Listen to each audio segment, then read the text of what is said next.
Praūžus krepšinio bangai per Lietuvą, dabar mūsų laukia nauja banga. Laukia Europos futbolo čempionatas, kuris vyks kitais metais Lenkijoje ir Ukrainoje. Ir šiandien mes atvykome į šį Lietuvos nacionalinį futbolo stadioną ir kaip tik užtikome besitreniruojančius, besiruošiančius mūsų nacionalinės rinktinės sportininkus. Taigi ir pakalbinsime juos, kaipgi vyrai jūs gyvenat, kaip jums sekasi. Sveiki. Kaip sekasi? Vyksta pasiruošimas 2012 Europos čempionatui, kuris vyks Lenkijoje ir Ukrainoje. Pradėjom ruoštis dabar, nes mums jau reikia išeiti, nes eisim pėstute.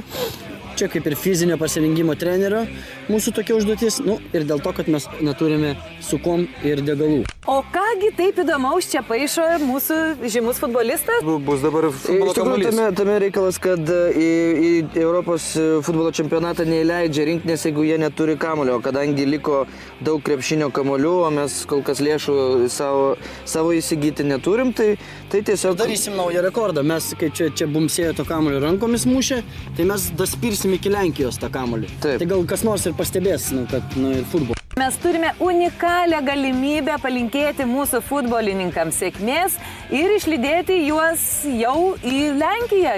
Dabar šiandien jūs išvažiuojat. Ir išeinam. Ir dar tada labai norim pasidžiaugti... Juodos daugiau dėk juodos daugiau. Norim pasidžiaugti, kad tikrai krepšinį rėmė sportinis pokeris.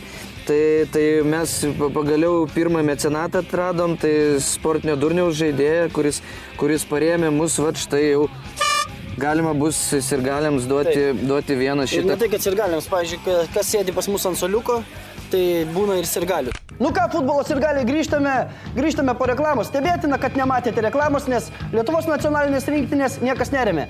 Išskyrus tik tai sportinį Ačko, kurį galite reklamėlę jų pamatyti ant bucų vidinės pusės. Bet vidinės pusės jūs niekada ir nepamatysite. Tai reklamos kaip ir nėra, finansų ir nėra. Na!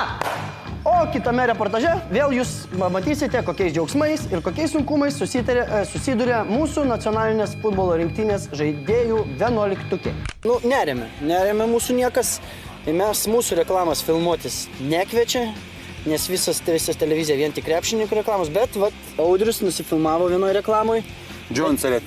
Nusifilmavo Džonselet reklamoj ir sakė, jeigu dar jums tikrai neblogai seksis, tai sako, jums duosim truputį ir technikos, benzo. Labai įdomu, ką jūs filmavote? Koks su vaidmuo buvo? Jo veido nesimatė, tik ranka buvo, bet... Spaudė gazą, kaip Džonselet pjauna pievą, tai mes galvom irgi gausim, sakė, mums čia parems techniką ir benzinų galėsim nusipjauti, nes, truputį dabar kaip, galima žaisti čia, bet truputį ilgoka žolė, tai ne taip kamuolys gerai skrieja. Čia žinot, kol vieną galą pradedi su dalgiu pjauti, tai kitas vėl apželia. Mes dabar turėsime unikalią galimybę pastebėti mūsų futbolistų treniruotę. Taip, bet aišku, jeigu jūs palauksit iki rytdienos, nes reikia palaukti, kol nudžius dažai.